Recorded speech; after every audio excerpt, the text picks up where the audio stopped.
Bonjour Françoise Thébault. Bonjour. Qu'est-ce que l'Europe a fait pour les femmes ? L'Europe a fait beaucoup. On peut dire que la politique d'égalité entre les hommes et les femmes est le fleuron de l'Europe sociale, même si cette Europe sociale est bien évidemment insuffisante. Alors, pourquoi l'Europe a-t-elle fait beaucoup ? Tout d'abord, un des articles du traité de Rome de 1957, l'article 119, qui évoque le principe d'égalité salariale entre hommes et femmes. Alors, comme l'a dit une fonctionnaire fémocrate, Jacqueline Nonon, l'article 119, c'était pas pour le bonheur des dames.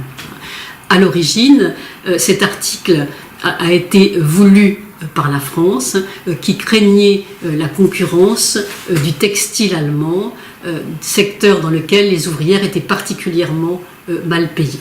Mais à partir de cet article 119, finalement, progressivement, grâce à une synergie entre femmes à l'intérieur des institutions, mouvements féminins et féministes à l'extérieur, juristes, progressivement s'est construit une politique d'égalité entre les hommes et les femmes. Naturellement dans un contexte favorable, émergence du féminisme des années 70, politique onusienne, année internationale des femmes, décennie internationale des droits des femmes. Alors, cette politique d'égalité, pour la résumer extrêmement rapidement, a connu plusieurs phases.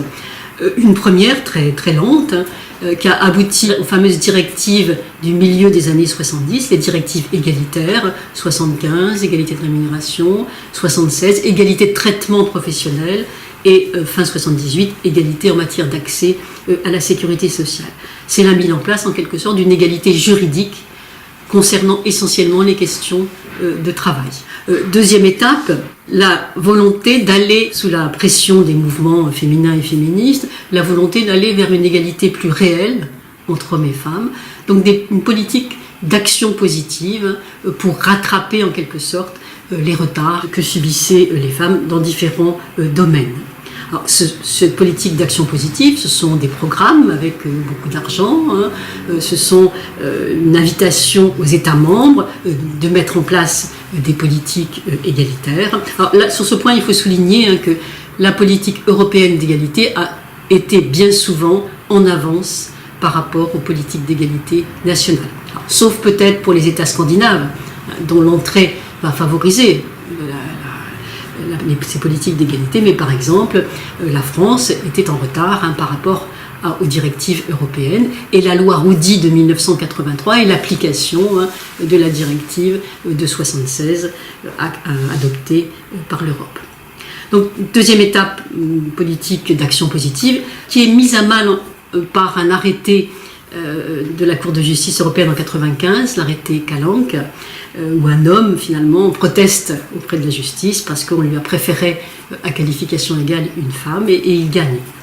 Donc troisième étape dans laquelle on est toujours, et qui est aussi celle adoptée par d'autres institutions internationales, qui est la politique dite de gender mainstreaming, politique d'intégration de l'égalité dans toutes les politiques publiques. Cette politique est ambitieuse, en même temps elle est difficile d'application parce que ceux qui la mettent en place, notamment au niveau local, au niveau national, sont peu formés, comprennent mal sa signification, parce qu'il y a des résistances de la société civile, etc. etc.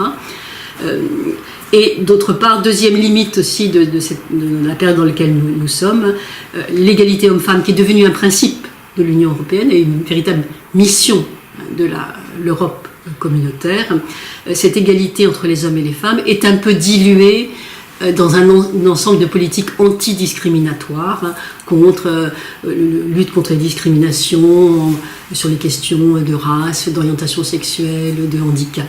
Donc une politique ambitieuse, une politique pas toujours bien appliquée, mais une politique qui a le mérite d'exister et qui a stimulé l'adoption par les États membres de politiques égalitaires. Quel avenir pour le droit des femmes dans l'Europe ? Alors les droits des femmes, il faut toujours être vigilant. On pense toujours que ce sont des acquis, mais historiquement, on a vu que ça pouvait être remis en cause sur la pression de mouvements conservateurs et d'autres. Alors, l'Europe a été une chance pour les femmes, il faudrait qu'elle le soit encore et plus.